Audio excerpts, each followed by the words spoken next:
Hello and welcome to YSS YouTube channel. मैं हिमांशु।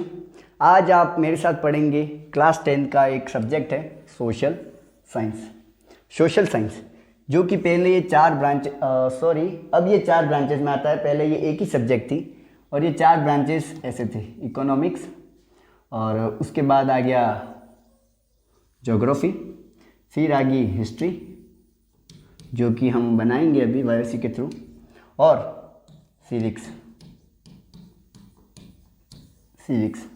बहुत ही important term है ये सिविक्स। ये ऐसी सब्जेक्ट है जो आपने अपने आसपास फील किया होगा, लेकिन आपको पता नहीं था कि ये टॉपिक सिविक्स के अंदर आते हैं। जैसे पॉलिटिक्स जो आप समझते हैं, राजनीति, वो सिविक्स का एक पार्ट है। पॉलिटिकल पार्टीज़, इलेक्शन, वोटिंग, ये सारे ये जो सिविक्स के ही पार्ट आते हैं। सिविक्स के अंदर हम थोड़ा ब्रीफ जाएंगे और इसका जो पहला ही टॉपिक है पावर शेयरिंग। इसको हम समझेंगे कि पावर शेयरिंग एक्चुअली होता है क्या और इसकी इंपॉर्टेंस क्या है। पावर शेयरिंग मतलब पावर का विभाजन, शेयरिंग मतलब बांटना। एक टॉप अथॉरिटी के पास एक कुछ अथॉरिटीज होती हैं कि आप ये काम कर सकते हो, उसको थोड़ा डिस्ट्रीब्यूट करना जिससे कि आपको सुविधा हो। आपको सुविधा क्यों हो? क्योंकि आप एक डेमोक्रेसी के अंदर रहते हैं। डेमोक्रेसी बहुत ही शानदार शब्द है, डेमोक्रेसी। डेमो मतलब होता है लोग, क्रेसी का मतलब होता है का शासन, मतलब लोगों का शासन यानी लोगों द्वारा शासन। डेमोक्रेसी के अंदर पावर शेयरिंग बहुत इंपॉर्टेंट है। अगर डेमोक्रेसी के अंदर पावर शेयरिंग नहीं होगी, पावर को बांटा नहीं जाएगा, तो पावर एक सुप्रीम के पास होगी, और जो सुप्रीम होगा उसके पास अगर सारी पावर है, फिर ये डेमोक्रेसी नहीं, इसको फिर बोलेंगे डिक्टेटरशिप यानी हिंदी में इसका मतलब होता है तानाशाह। मैं ऐसे लिख देता हूँ, तानाशाह मतलब सारी पावर किसी एक के पास होगी, फिर वो डेमोक्रेसी नहीं कहलाएगी, फिर वो हो जाएगी डिक्टेटरशिप। इसके अंदर आपके फैसले जो भी हों, अगर आपको मानने हैं तो भी, नहीं मानने हैं तो भी, लेकिन इसके जो फैसले हैं वो आपको मानने ही पड़ेंगे। ये डिक्टेटरशिप के अंदर ऐसा ही होता है। और अगर पावर शेयरिंग को थोड़ा और डिस्क्राइब करें तो क्या है, तो an intelligent distribution of power among legislator, executive and judiciary is very important to the design of democracy. यानी डेमोक्रेसी की डिज़ाइन के लिए पावर शेयरिंग बहुत इंपॉर्टेंट है। जैसे कि ये जो टर्म्स आपके सामने लिखी है, मैं आपको इसका मतलब बता दूं। लेजिस्लेचर यानी जो कानून बनाती है, जो लॉज बनाती है, वो उसको लेजिस्लेचर कहते हैं। एग्जीक्यूटिव जो ये जो कानून बने हैं उसको ये जो एग्जीक्यूट करती है। एग्जीक्यूट का मतलब हम हिंदी में समझे तो इसका मतलब होता है क्रियान्वयन, मतलब ये जो लागू करती है। और जुडिशरी, अगर ये जो कानून जो बने हैं या जो आपके ऊपर लागू हो चुके हैं, इससे अगर आपके जो फंडामेंटल राइट्स हैं उसको किसी भी तरह का नुकसान पहुंच रहा है, तो ये जुडिशरी का ये काम है कि आप के ऊपर जो ये हनन हुआ है, शोषण हुआ है, उसके खिलाफ ये आपकी तरफ से इनको बता सके कि ये गलत हुआ है, तो आगे से ऐसा ना करे, ये ऑर्डर ये जुडिशरी देती है। ये जो आप देख रहे हैं, जो तीन जो शब्द हैं, इसके अंदर ये पावर जो एक के पास थी वो इन तीनों के पास आ गई है। इसी को अगर समझे तो यही है पावर शेयरिंग। ये पावर जो थी ये तीन टायर में डिवाइड हो गई है, जुडिशरी के पास, एग्जीक्यूटिव के पास, लेजिस्लेचर के पास। अब ये पावर डिवाइड क्यों हुई है? क्योंकि डेमोक्रेसी है। डेमोक्रेसी मतलब आप ही का रूल है यहाँ पर। अब इसके अंदर पावर शेयरिंग के अंदर हम थोड़ा और डीप में जाएंगे, सोचेंगे कि क्या होता है पावर शेयरिंग, तो हम कुछ एग्जाम्पल से समझेंगे। जैसे कि बेल्जियम और श्रीलंका की कहानी। बेल्जियम और श्रीलंका, इनके यहाँ पे भी सेम प्रॉब्लम थी, कुछ प्रॉब्लम थी जो हम आगे डिस्कस करने वाले हैं। उसके बाद है जो सॉल्यूशन श्रीलंका ने लिया, मेजोरिटीनिज्म। ये जो है इसके बारे में हम थोड़ा पढ़ेंगे कि ये कौन सा कदम श्रीलंका ने उठाया। उसके बाद हम बेल्जियम का कदम उठाएंगे, बेल्जियम ने क्या क्या, कौन सा मॉडल अपनाया। ये पढ़ने से आपको पता चलेगा कि पावर शेयरिंग क्यों ज़रूरी है। क्योंकि एक तरफ किसी बेल्जियम ने कुछ ऐसा तरीका अपनाया जिससे कुछ और रिजल्ट आए, श्रीलंका ने सेम टाइम पर कुछ और अपनाया जिससे कुछ अलग रिजल्ट आया। तो ये रिजल्ट का रीज़न क्या था? क्योंकि पावर शेयरिंग बराबर नहीं हुआ था। हम थोड़ा आगे पढ़ेंगे, इससे पहले आप इसका स्क्रीनशॉट ले लीजिए।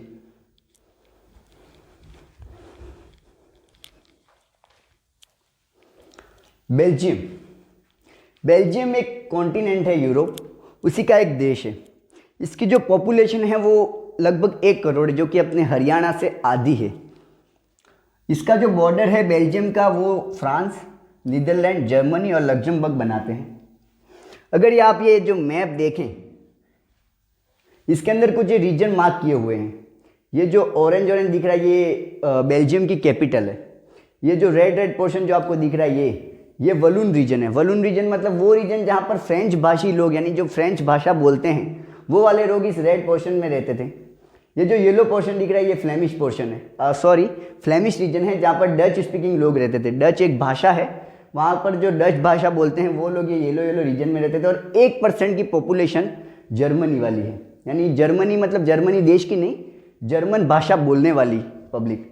इसको थोड़ा और देखेंगे कितना परसेंटेज में कौन सी भाषा है कौन नहीं, ये आप फिर से इसका स्क्रीनशॉट ले सकते हैं।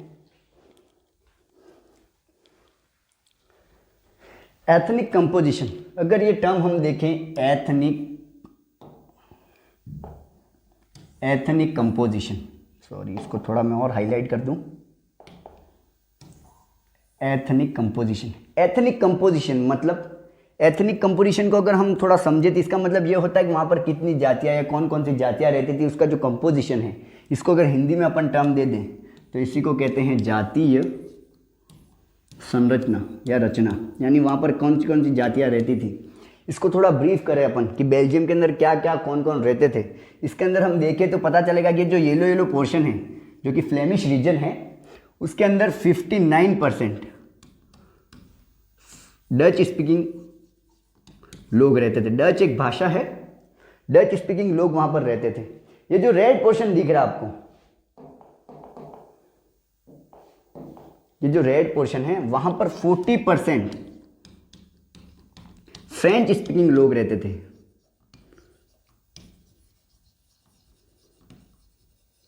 ये सेम चीजें मैंने यहां पर लिख रखी हैं। और जो 1% पोर्शन बचा है, ये जो 1% बचा है यहाँ पर जर्मन बोलने वाले लोग रहते थे। और मज़ेदार बात यह है कि यहाँ पर जो ये इनकी कैपिटल है, बेल्जियम की कैपिटल है ब्रुसेल, नॉट ब्राज़ील, ब्रुसेल। इसको मैं हिंदी में लिख देता हूँ, प्रोनाउंसिएशन दिक्कत ना है। ब्रुसेल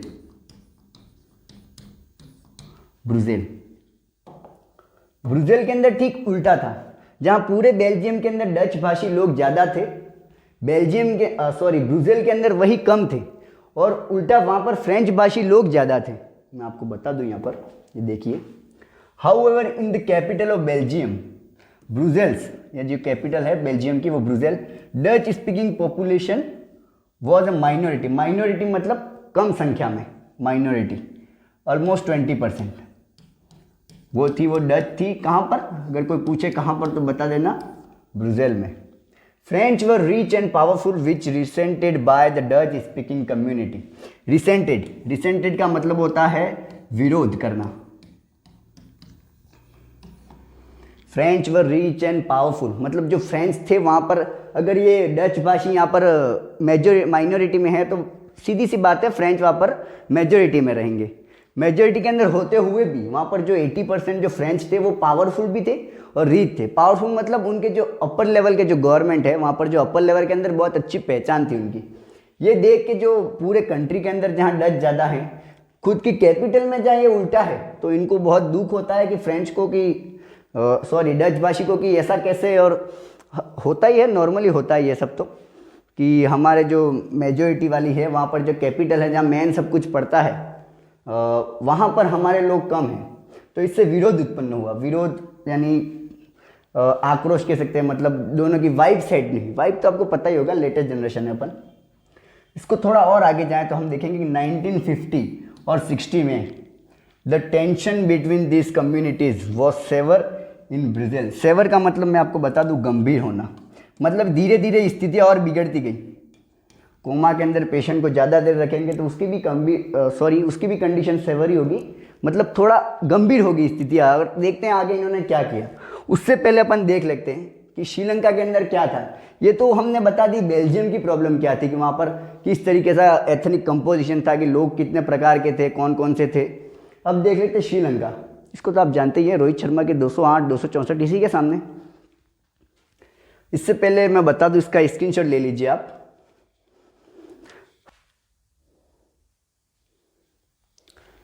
श्रीलंका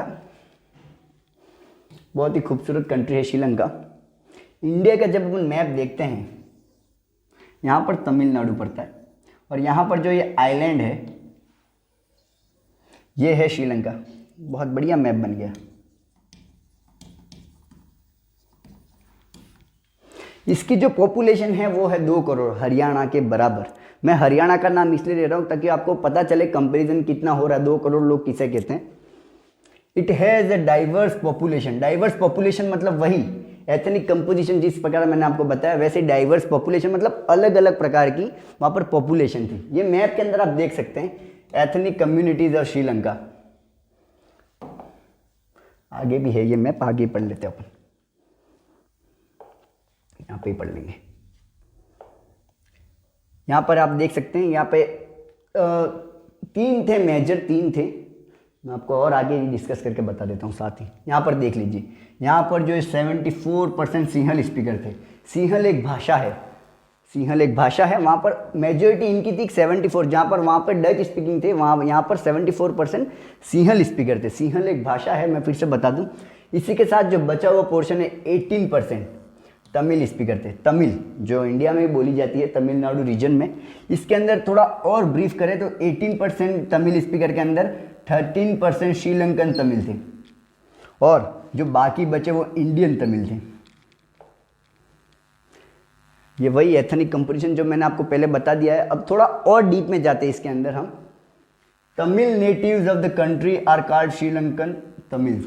जो तमिल थे श्रीलंका के, उनको कहते थे Sri Lankan Tamils.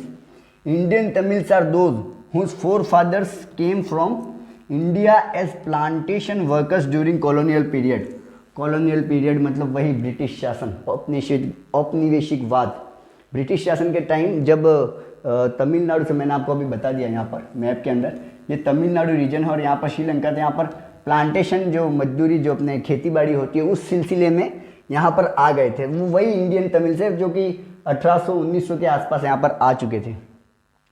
Sri Lankan Tamils are concentrated in the north and east of the country. ये जो श्रीलंकन तमिल्स थे वो, ये नॉर्थ है, ये ईस्ट है।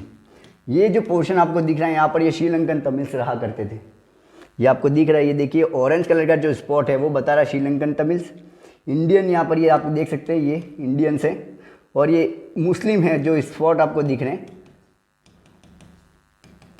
ये। और बाकी जो बचा 74% रीजन है ये वही सिंहल स्पीकर्स हैं। तो आप देख सकते हैं किस तरह से सिंहल वहाँ पर बहुत ही ज़्यादा मेजोरिटी में थे। इसी के साथ साथ एथनिक कंपोजिशन के अलावा रिलीजियस कंपोजिशन मतलब धार्मिक आधार पर वहाँ पर किस प्रकार की जातियाँ थी, ये बताने से पहले आप इसका स्क्रीनशॉट ले सकते हैं एक बार। मैं थोड़ा साइड हट जाता हूँ।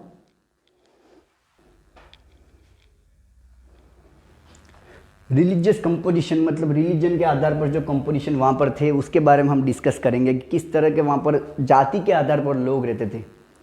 74% जो सिंहल थे वो मोस्टली ज़्यादातर बुद्ध धर्म को फॉलो करते थे। बुद्ध धर्म जैसे हम हिंदू हैं, मुस्लिम है, वैसे बुद्ध धर्म भी एक तरह का धर्म है। और थोड़ा डीप में जाए, जो वहाँ पर तमिल थे या तो वो हिंदू थे या मुस्लिम्स थे। और जो वहाँ पर there are about 7% of Christian, Christian भी एक आपको पता ही होगा, हुम आर बोथ तमिल भी थे और सिंहल भी थे। यानी जो 7% पॉपुलेशन थी क्रिश्चियन की वो तमिल भी थे और सिंहल की थी। अगर इस तरह का क्वेश्चन आता है एग्जाम में कि रिलीजन कंपोजिशन ऑफ श्रीलंका का बताइए किस तरह का रिलीजन कंपोजिशन है, तो आप ये जो पॉइंट्स दिख रहे हैं आपको ये आप लिख सकते हैं आराम से। मेजोरिटेरियनिज्म ये क्या है? ये बहुत ही बढ़िया शब्द है। सिविक्स के अंदर ऐसे शब्दों की बहुत वैल्यू होती है। जब आपको क्वेश्चन पूछा जाता है इस तरह का अगर आप शब्द लिख भी देते हैं तो एग्जामिनर ऐसे ही आपकी जो लिखा है आपने उसको देखकर ऐसे ही इंप्रेस हो जाएगा और आपके नंबर आ ही जाएंगे। लेकिन नंबर से ज़्यादा इंपॉर्टेंट है इस टर्म को समझना। अगर इस टर्म को मैं आपको इजीली समझाने की कोशिश करूं, हिंदी में लिखता हूं मैं बहुसंख्यकवाद।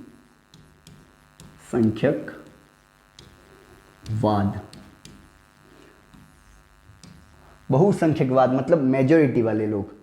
ये आपको थोड़ा और डीप में पढ़ाता हूँ। ए बिलीफ यानी ऐसा मानना है that the majority community should rule the country the way they want. मतलब मेजोरिटी में जो कंट्री है वो जिस तरीके से कंट्री को चलाना चाहे वैसे अगर वो चलाए तो उसी को कहते हैं मेजोरिटेरियनिज्म। बहुसंख्यकवाद, बहु मतलब ज़्यादा, संख्या मतलब जो संख्या में है, सॉरी ये गलत जगह हो गया।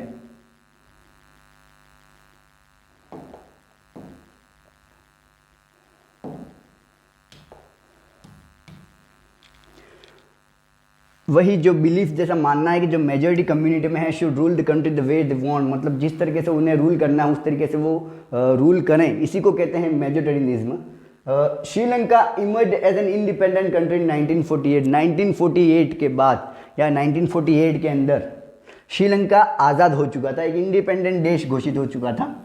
जैसे अपन को 1947 में उसके जस्ट एक साल बाद श्रीलंका भी आज़ाद हो चुका था।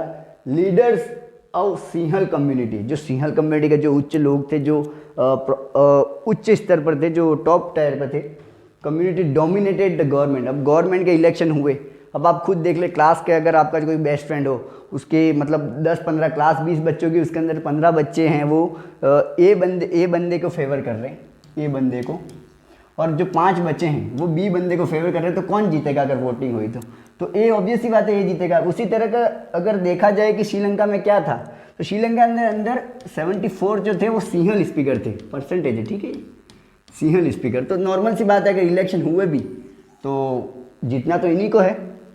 The democratically elected government adopted a series of majoritarian measures to establish Sinhala supremacy. ये वही बात है जो मैंने अभी आपको बताई, elected government adopted a series of majoritarian measures establish Sinhala supremacy. मतलब इलेक्शन के बाद जो हुआ वो सिंहला की सुप्रीमेसी थी, मतलब सिंहल जो चाहते थे वही होता था इस कंट्री के अंदर। कुछ स्टेप्स जो लिए गए हैं सिंहल द्वारा, यानी उनकी जो गवर्नमेंट थी उसके द्वारा, ये आप स्क्रीनशॉट ले सकते हैं इसका, आप देख लीजिए। स्टेप्स टेकन बाय गवर्नमेंट ने क्या क्या स्टेप्स यहाँ पर लिए। ये जो गवर्नमेंट यहाँ पे फॉर्म हुई, इन्होंने कुछ स्टेप्स लिए, जैसे कि आप ये देख सकते हैं 1956 के अंदर, 1956 के अंदर Sinhala became the official language thus disregarding Tamil. यानी इसका कहने का मतलब यही है कि जो तमिल जो भाषा है उसको उसने मान्यता नहीं दिया है, नकार दिया, कैसे इग्नोर कर दिया, और जो सिंहल भाषा है उसको इन्होंने प्रायोरिटी पर रख के इसको नेशनल ऑफिशियल भाषा कर दी। मतलब ये कि जहाँ भी जाओगे आपको सिंहल भाषा ही लिखी मिलेगी, भले ही आप तमिल हो या आप सिंहल हो या कोई और भी हो आप। अब आप इसका एग्जांपल ऐसे ले सकते हैं जैसे कि आपको बता दिया जाए कि आपकी जो बुक्स हैं वो अब से तेलुगु भाषा में आएगी या तमिल भाषा में आएगी, तो आप जो समझ सकते हैं, जो फील है वही इनके तमिल के साथ हो रहा था यहाँ पर। नेक्स्ट में देखेंगे government jobs and universities position were given to them. जो टॉप पर थे, जहाँ पर जो यूनिवर्सिटीज़ होगी, जो बाकी सारी जो संस्थाएं थी, वहाँ पर जो पोजीशंस थी टॉप की, वो सारी सिंहल को दी जा रही थी, क्योंकि वही मेजॉरिटी में थे। वहाँ पर जो भी चाहते थे वो कर सकते थे, क्योंकि वहाँ पर 74% जो पॉपुलेशन थी वो सिंहल की थी। अब जो मान लो कि ये बिल लेके आए, वहाँ पर वैसे तो कोई प्रतिनिधि था नहीं उनका तमिलों का, लेकिन अगर ये चाहते थे कि ये होगा तो वो वही होता, क्योंकि यहाँ पर ये जो मेजोरिटेरियनिज्म फॉलो किया जा रहा है। थोड़ा और अगर डीप में पढ़ेंगे, new constitution stipulated that the state shell protect and foster Buddhism. Stipulated मतलब बनाया गया, ये समझ लो आप, नया बनाया गया, जिसके अंदर ये लिखा गया है कि आप जो बुद्धिज्म धर्म है उसको प्रमोट करो या उसको जो आप प्रोटेक्ट करो, बचाओ, और फोस्टर यानी जो आगे बढ़ाते रहो। यानी कह सकते हैं कि अगर इसको एग्जांपल लो, किसी जाति विशेष को मैं नहीं कह रहा हूँ, लेकिन अगर आपको कल को ये अखबार में आ जाए, रात को उठो सुबह और हिंदू धर्म आपसे मान्य है, आप मुस्लिम हो, भले कुछ भी आपको हिंदू धर्म अपनाना हो या उसको प्रमोट नहीं कर सकते, तो आपको समझ सकते जो फीलिंग यहाँ पर है वो जो तमिल के साथ हो रही थी वो हो रही है यहाँ पर। बुद्धिज्म को प्रोटेक्ट करो और फोस्टर करो। ये जो तमिल्स के रिएक्शन हैं वो सारी बातें हैं यहाँ पर, आप इसका स्क्रीनशॉट ले ले, फिर इसको मैं और डिटेल में समझा दूंगा। गवर्नमेंट के इतने स्टेप्स लेने के बाद जब एक मत के लोग इकट्ठे हुए, ये जो मैं आपको इसके लिए टॉपिक दे देता हूँ, तमिल्स रिएक्शन, जब तमिलों के साथ इतना वो शोषण हुआ,